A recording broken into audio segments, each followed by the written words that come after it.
Is our modern day obsession with maintaining germ-free homes and protecting our kids against infection possibly leading to even worse outcomes? The answer is yes, according to a leading expert. Professor Mel Greaves says acute leukemia, the most common form of childhood cancer, is actually caused by a combination of genetic mutations and a lack of childhood infection. Joining me now is Professor Mel Greaves. He is from the Institute of Cancer Research in London, and he led this recent study. Thank you so much for your time. This study and your conclusions are raising some eyebrows. Tell me how you came to this specific conclusion.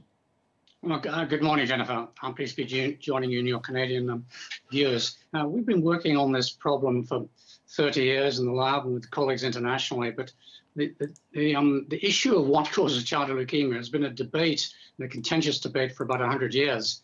And it was 2 or 3 decades ago that thinking about this problem, where infection had been considered for many years, we noticed that this cancer tracked internationally with socioeconomic development and affluence. And that didn't make sense in terms of infection, which normally infectious diseases track in the opposite direction. So I inverted the problem and thought, well, maybe it's a lack of infection that's critical. And we set about a program of research, which has taken a very long time, in which we investigated epidemiologically whether lack of infection was critical. There are epidemiological questions you could ask, and it turns out that the children who do get leukemia with these mutations that you mentioned tend to be children who've been deprived of the social contacts that give us infectious bacteria and viruses early in life.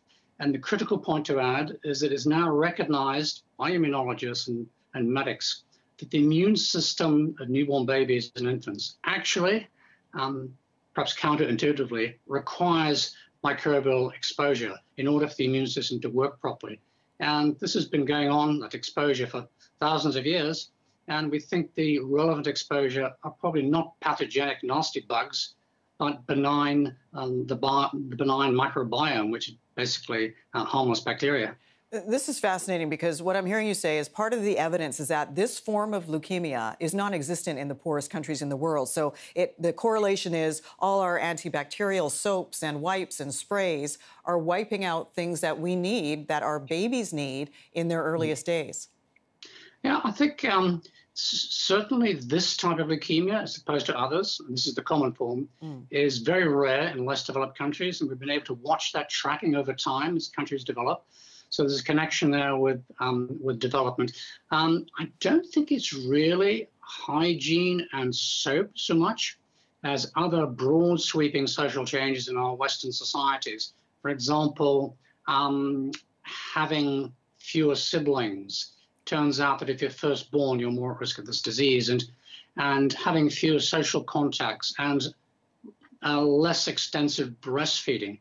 The critical question really is, how do children or infants get these required microbial exposure to the immune system the first year of life? What's the route? Right. And I don't think it's through having a dirty kitchen or mucking around in the dirt. It's through the actual birth.